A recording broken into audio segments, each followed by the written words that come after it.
ഇപ്പോൾ സാധാരണ രീതിയിൽ 2 × 2 ആൻസർ ഇസ് 4.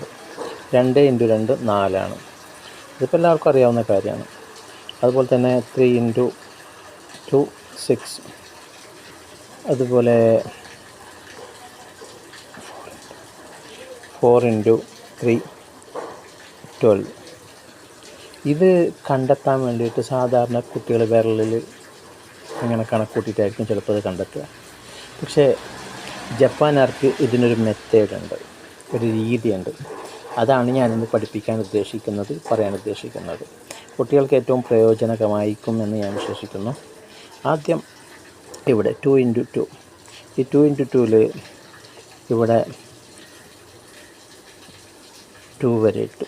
അത് ഇതാണ്, ഈ 2 ആണ്.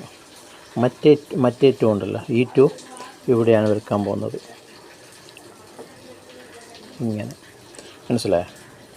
2 ഇവിടെ ഇങ്ങനെ വന്ന്, പിന്നെ ഈ 2 ഇങ്ങനെ വന്ന്. ഇത് എത്ര ഇടത്താണ് തമ്മിൽ ജോയിൻ്റ് ആവുന്നത്, ടച്ച് ആവുന്നത്? 1 2 3 4. അതാണ് ആൻസർ 4. ഓക്കെ. അതുപോലെ തന്നെ ഇതും 3 × 2. 1 2 3. ഈ 3 ഇവിടെ വന്നു, ഇവിടെ 2 1 2. എത്ര ഇടത്തായി തമ്മിൽ ടച്ച് ആവുന്നത്? 1 2 3 4 5 6. ആൻസർ 6. അതുപോലെ തന്നെ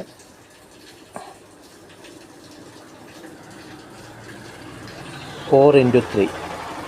1 2 3 4. 1 2 3. എത്ര ഇടത്തായി ടച്ച് ആവുക? 1 2 3 4 5 6 7 8 9 10 11 12. Answer is 12. അപ്പോൾ ഇത് വളരെ ചെറിയ ഒരു മെത്തേഡാണ്.